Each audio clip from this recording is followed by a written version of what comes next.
Hello दोस्तों, कैसे हैं आप सब। मैं शकील अहमद स्वागत करता हूं आपका एकेडमिया एजुकेशन के यूट्यूब चैनल पे। कॉन्स्टिट्यूशनल वैक्सीन का डोज 7 लेके हाजिर हूं मैं आपके सामने। इसमें हम बात करेंगे संविधान के अगले अनुच्छेद की। आपको पता है डोज 6 तक हमने बात कर ली थी अनुच्छेद 12 की, है ना। अनुच्छेद 12 के बारे में जो राज्य की परिभाषा है वो हमने बात कर ली थी। कल हमने समझा था कि मौलिक अधिकार क्या है, किस तरह का इनका रोल है हमारे लिए, भारतीय संविधान में ये क्यों जरूरी है और भारत को लोकतांत्रिक देश बनाए रखने के लिए क्यों मौलिक अधिकार बहुत ही ज्यादा जरूरी है। आज बात करेंगे अनुच्छेद 13 की। तो बिना किसी देरी के अनुच्छेद 13 को हम डिस्कस करेंगे, डिकोड करेंगे इसको। इसी की लैंग्वेज में जो कानून में लिखी हुई भाषा है उसी को समझते हुए, उसी को पढ़कर आपको समझाने का मेरा प्रयास रहेगा। चैनल को अगर सब्सक्राइब नहीं किया है तो आप सब्सक्राइब कर लें। देखिए, ये हमारा जो ये इरादा है कॉन्स्टिट्यूशनल वैक्सीन आपको प्रोवाइड कराने का, ये सिर्फ कंपटीशन एग्जाम वालों के लिए नहीं है। हमारा ये लक्ष्य है, ये टारगेट है कि भारत का हर व्यक्ति भारत के संविधान को बहुत ही आसान लैंग्वेज में समझ पाए। तो मैं आपसे इतनी रिक्वेस्ट करूंगा कि इस लेक्चर को, इस वीडियो को आप वाइडली शेयर करें, अपने सारे कॉन्टेक्ट्स में शेयर करें, ताकि भारत का हर व्यक्ति संविधान के प्रति जागरूक हो सके, अपने अधिकारों को समझ सके, भारत की राज व्यवस्था को बेहतरीन अंदाज में और एग्जैक्ट वर्ड्स में समझ सके। आइए बात करते हैं अनुच्छेद 13 की। देखिए, कल हमने बात की थी अनुच्छेद 12 की, और अनुच्छेद 12 बताता है राज्य की परिभाषा। अनुच्छेद 13 कोई अधिकार नहीं बताता। अनुच्छेद 13 उन अधिकारों को लेके कुछ प्रावधान करता है, उन प्रावधानों को हम देखेंगे। थोड़ा सा बड़ा अनुच्छेद है, लेकिन इसको बिल्कुल हम डिकोड कर देंगे। आपको इन द एंड, वीडियो के एंड में बिल्कुल प्रॉब्लम नहीं होगी अनुच्छेद 13 को लेके। क्या है अनुच्छेद की हेडिंग है मूल अधिकारों से असंगत या उनका अल्पीकरण करने वाली विधियां, यानी ऐसे कानूनों के बारे में यह अनुच्छेद है जिनसे मूल अधिकारों का उल्लंघन होता है। क्या कहता है अनुच्छेद 13, देखते हैं। इस संविधान के प्रारंभ से ठीक पहले भारत के राज्य क्षेत्र में प्रवृत्त सभी विधियां उस मात्रा तक शून्य होंगी जिस तक वे इस भाग के उपबंधों से असंगत हैं। आपको पता है हमारा संविधान लागू हो गया था पूरी तरह से 26 जनवरी 1950 को। तो ये वाला अनुच्छेद 13 का क्लोज 1 क्या कहता है कि संविधान के लागू होने से पहले अब तक जितने भी कानून लागू किए गए हैं भारत अंग्रेजों के द्वारा या किसी भी सरकार के द्वारा, उसके अंदर जो भी विधियां लागू हुई है, अगर उन कानूनों में किसी भी तरह से इस संविधान के मौलिक अधिकारों का उल्लंघन होता है तो वो कानून अपने आप शून्य हो जाएंगे, अपने आप खत्म हो जाएंगे। ठीक है। क्लोज 2 क्या कहता है? क्लोज 2 कहता है राज्य ऐसी कोई विधि नहीं बनाएगा। फिर भाई, ये तो संविधान लागू होने से पहले की बात थी। अब हम आजाद हो गए, सरकार बन गई। अब सरकार क्या करेगी? संसद का काम होता है कानून बनाना, है ना। तो राज्य ऐसी कोई विधि नहीं बनाएगा जो इस भाग द्वारा प्रदत्त अधिकारों को छीनती है या न्यून करती है, और इस खंड के उल्लंघन में बनाई गई प्रत्येक विधि उल्लंघन की मात्रा तक शून्य होगी। ठीक है। आगे मैं कुछ आपको 3 सिद्धांत बताऊंगा इस अनुच्छेद से संबंधित, उसमें आपको पूरी पिक्चर क्रिस्टल क्लियर हो जाएगी। बेसिकली क्लोज 2 ये कहता है कि संसद के द्वारा या राज्य के द्वारा, अब राज्य में देखो हमने बात की थी, राज्य में राज्य सरकार भी हो सकती है और केंद्र सरकार भी, है ना, दोनों अनुच्छेद 12 के अंतर्गत। तो राज्य के द्वारा ऐसा कोई कानून नहीं बनाया जाएगा जिससे मौलिक अधिकारों का क्या होता हो? हनन होता हो, पूरी तरह से मौलिक अधिकार खत्म होते हो या मौलिक अधिकार के ऊपर थोड़ा सा असर पड़ता हो। किसी भी तरह से अगर असर पड़ता है तो उस कानून को हम क्या मानेंगे? बिल्कुल शून्य कर देगी सुप्रीम कोर्ट हमारी। ये काम सुप्रीम कोर्ट का होता है और वही ये काम समय समय पे करती भी रहती है। फिर आगे क्या है? अनुच्छेद 13(2) का क्लोज हमने देख लिया। अनुच्छेद 13(3) को देखते हैं।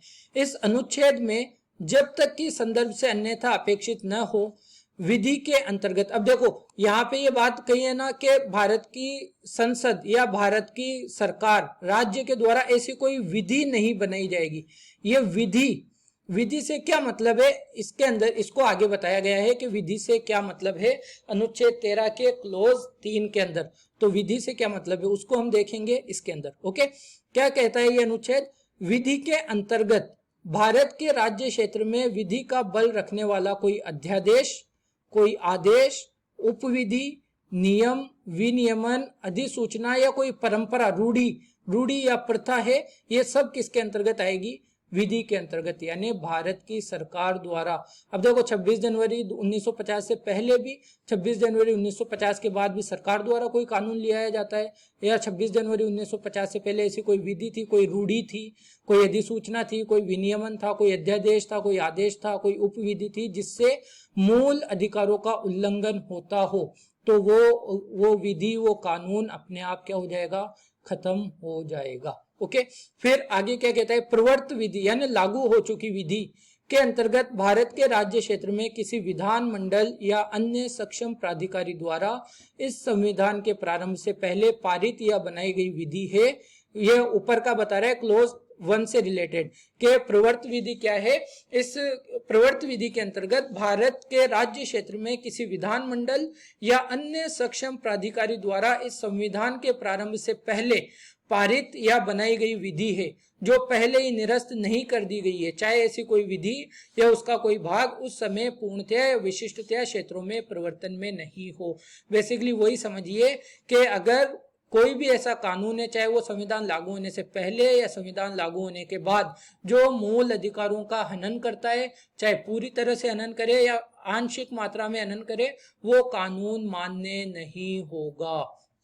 ठीक है, अब देखो हमारी सरकार, इंदिरा गांधी सरकार, सरकारों का क्या काम होता है, बेसिकली ये जो हमारे मूल अधिकार है ना, वो सरकार को काम करने से रोकते हैं। अगर मूल अधिकार हमारे ना हो और सुप्रीम कोर्ट को ये अधिकार ना हो कि हमारे मूल अधिकारों की रक्षा करे, तो फिर सरकारें क्या हो सकती है, बिल्कुल निरंकुश हो सकती है ना। तो सरकारें ये ढूंढती है कि किस तरह से हम नागरिकों के अधिकारों का हनन करने की स्थिति में आ जाए। तो देखो इसके अंदर क्या कहा हुआ है, विधि का मतलब क्या बताया हुआ है कि विधि का मतलब है कोई अध्यादेश, कोई आदेश, उपविधि, नियम, विनियमन, अधिसूचना, रूढ़ी या प्रथा। इसमें कहीं पे भी संशोधन नहीं लिखा हुआ ना, संशोधन, संविधान संशोधन। तो इंदिरा गांधी सरकार ने क्या कहा कि अच्छा ठीक है, कोई ऐसा नियम, अध्यादेश वगैरह नहीं बना सकते हम कि जिससे मूल अधिकारों का हनन हो जाए या वो हो जाए, लेकिन हम संविधान में संशोधन तो कर सकते हैं ना। संशोधन तो अनुच्छेद 13 के अंतर्गत आता ही नहीं है। तो इंदिरा गांधी सरकार ने संविधान संशोधन करके ये अनुच्छेद, ये क्लोज इसके अंदर जोड़ दिया। अनुच्छेद 13 में क्या कहा, इस अनुच्छेद की कोई बात अनुच्छेद 368 के अधीन किए गए संविधान संशोधन पर लागू नहीं होगी, ये कह दिया। और अब इससे क्या हुआ, इससे संसद को या सरकार को ये शक्ति मिल गई कि वो संशोधन करके किसी भी अधिकार को खत्म कर सकती है और किसी भी अधिकार को बना सकती है। फिर क्या हुआ, फिर सुप्रीम कोर्ट ने इस पर सुप्रीम कोर्ट में केस गया और इसके ऊपर सुप्रीम कोर्ट ने कहा कि ये बिल्कुल गलत बात है, ये अवैध है। तो सुप्रीम कोर्ट ने इस क्लोज को क्या कर दिया, खारिज कर दिया कि ये बात नहीं मानी जाएगी। चाहे आप कोई भी ऐसा काम करो जिससे मूल अधिकार में कुछ संकट में पड़ते हैं, वो अवैध माना जाएगा। चाहे आप किसी भी नाम से उसको करो, चाहे आप उसको विधि नहीं मान के संशोधन कर दो, तो भी वो अवैध ही माना जाएगा। आप किसी भी प्रकार से नागरिकों के अधिकारों का हनन नहीं कर सकते हो। ओके, तो ये अवैध घोषित कर दिया गया है, ये अनुच्छेद 13 का क्लोज 4। अब सुप्रीम कोर्ट में जिस तरह से केसों पे सुनवाई वगैरह होती है, तो समय समय पर अनुच्छेद 13 को लेके सुप्रीम कोर्ट ने 3 सिद्धांतों का क्या किया है, प्रतिपादन किया है। सुप्रीम कोर्ट ने 3 सिद्धांत दिए हैं इस अनुच्छेद को लेकर। पहला सिद्धांत क्या है, पहला सिद्धांत है आच्छादन का सिद्धांत। देखिए अगर आप यूपीएससी एस्पायरेंट है, आईएएस की तैयारी कर रहे हैं, तो ये तीनों सिद्धांत आपके लिए मोस्ट इंपोर्टेंट है। अगर आप भारत के नागरिक हैं या किसी वनडे एग्जाम की तैयारी कर रहे हैं, तो आपको भी इसके बारे में जानकारी होनी जरूरी है। तो आच्छादन का सिद्धांत क्या कहता है, इस सिद्धांत के अनुसार भारत में संविधान परिवर्तन से ठीक पहले, यानी 26 जनवरी 1950 से पहले क्रियान्वित कानून यदि किसी एक या सभी मौलिक अधिकारों से असंगत है, तो उस सीमा तक शून्य माने जाएंगे। उस सीमा तक का क्या मतलब, जैसे ये एक कानून है और ये हमारे मूल अधिकार को इतना खत्म करता है, ये हमारा मूल अधिकार है, फंडामेंटल राइट, और ये कानून है इतना, ये पूरा कानून है, लॉ है, और इतना जो है ये मूल अधिकार को खत्म कर रहा है, तो इतना कानून क्या हो जाएगा, खारिज हो जाएगा, खत्म हो जाएगा, अपने आप अवैध हो जाएगा। ये इससे मूल अधिकारों पे कोई फर्क नहीं पड़ेगा, तो ये चलता रहेगा, लेकिन ये क्या होगा, ये खत्म हो जाएगा। लेकिन ध्यान रहे, आच्छादन का सिद्धांत कौन से कानूनों पे लागू होता है, जो संविधान लागू होने के पहले कानून बने हुए हैं उनके ऊपर लागू होता है आच्छादन का सिद्धांत। फिर बात करें, अगला सिद्धांत है पृथक्करण का सिद्धांत। पृथक्करण का सिद्धांत क्या कहता है? पृथक्करण का सिद्धांत किसी कानून का एक हिस्सा मौलिक अधिकारों से असंगत होने पर उस भाग को हटाकर शेष भाग को वैध रखने की शक्ति प्रदान करता है। जैसे मैंने बताया ना, कोई कानून है, जैसे स्वतंत्रता से रिलेटेड कोई कानून है, तो इसमें एक किसी कानून, और हमारा मौल अधिकार भी है स्वतंत्रता से रिलेटेड, तो समझो कोई कानून हमारी स्वतंत्रता को क्या करता है, इतना खत्म करता है, तो ये कानून जो जितना हमारी स्वतंत्रता को खत्म करता है, इतना कानून अपने आप ही अवैध मान लिया जाएगा। और ये कौन से कानूनों पे लागू होगा? ये भारत की संविधान के लागू होने के बाद जितने भी कानून बनाए गए हैं उनके ऊपर ये लागू होगा। लेकिन ये ध्यान रखो, यहाँ उल्लेखनीय है कि वैध तथा अवैध भाग अविभाज्य रूप से मिश्रित हो। अगर ऐसा हो कि ये कानून है, इसका ये भाग क्या करता है, हमारे अधिकार का उल्लंघन करता है, लेकिन अगर इसको हटाएंगे तो ये अपने आप खत्म हो जाएगा या ये किसी काम का ही नहीं रहेगा, यानी इनको अलग करना संभव नहीं है। अगर इसको अलग करना संभव नहीं है इस कानून से, तो ये पूरा का पूरा कानून ही खत्म माना जाएगा, ये पूरा का पूरा कानून लागू नहीं हो सकता। आपको बताना चाहूंगा, हीरा कानून है पश्चिम बंगाल सरकार का, अभी हाल ही की बात है, आई थिंक कब का है ये मुझे एग्जैक्ट ध्यान नहीं है। हीरा रियल एस्टेट से रिलेटेड है, रियल एस्टेट सेक्टर से हीरा कानून है पश्चिम बंगाल का। अभी हाल ही में पश्चिम बंगाल की हाईकोर्ट ने अनुच्छेद 13 के अंतर्गत इसको क्या कर दिया, अवैध घोषित कर दिया, क्योंकि ये मौलिक अधिकारों का उल्लंघन करता था। फिर बात करें मोस्ट इंपोर्टेंट न्यायिक पुनरावलोकन का सिद्धांत की। न्यायिक पुनरावलोकन का सिद्धांत बेसिकली क्या करता है, हमारी सुप्रीम कोर्ट को और हमारी हाई कोर्ट को भी, हमारी हाई कोर्ट और सुप्रीम कोर्ट को किसी भी कानून की समीक्षा करने का अधिकार देता है। जैसे सरकार कोई भी कानून लेके आएगी तो हमारी सुप्रीम कोर्ट, हमारा हाई कोर्ट क्या कर सकता है, उस कानून की जांच पड़ताल कर सकता है कि इस कानून के अंदर कहीं पे मौलिक अधिकारों का उल्लंघन तो नहीं किया गया है। तो बेसिकली ये है न्यायिक पुनरावलोकन का सिद्धांत। पढ़ लेते हैं एक बार।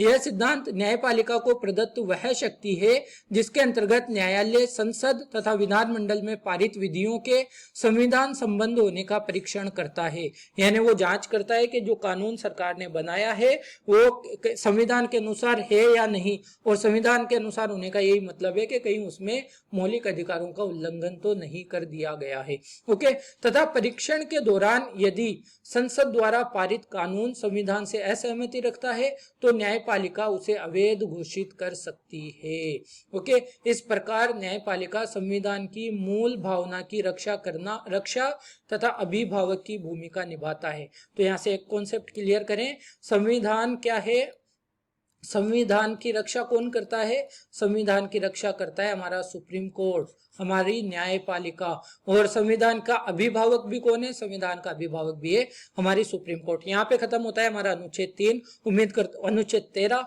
उम्मीद करता हूँ आपको चीजें पसंद आई होगी, ये अनुच्छेद आपको समझ में आया होगा। कल हम बात करेंगे कौन से अनुच्छेद की, कल हम बात करेंगे अनुच्छेद 14 की, जो क्या करता है, भारत के संविधान का मूल तत्व है अनुच्छेद 14। तो अनुच्छेद 14 की हम बात करेंगे, आर्टिकल 14 की, उसमें विधि का शासन लागू किया जाता है, विधि का शासन। ओके, तो वो एक बहुत इंपॉर्टेंट अनुच्छेद रहने वाला है, उसको देखना ना भूलें। और पिछले वीडियो अगर नहीं देखें तो उनको भी जरूर देखें, ताकि सीक्वेंस से चीजें देखेंगे तो आपको बेहतर चीजें समझ में आएगी। आई बटन पे क्लिक करेंगे तो आपको इसकी कोवैक्सीन की पूरी प्लेलिस्ट मिल जाएगी, आप वहां जाके चीजों को देख सकते हैं, एक्सप्लोर कर सकते हैं। आज के लिए इतना ही रखेंगे। अगर पसंद आता है तो लाइक जरूर करें, कमेंट करके बताएं कैसा रहता है, शेयर जरूर करें, और चैनल को सब्सक्राइब अगर नहीं किया है तो सब्सक्राइब जरूर कर लें, और भारत के हर व्यक्ति तक इसे पहुंचाने की कोशिश करें, ताकि भारत का हर व्यक्ति संविधान के प्रति जागरूक हो सके। आज के इस सेशन को यहीं रखते हैं। मैं शकील अहमद आपसे विदा लूंगा। Thank you very much, take care, bye bye.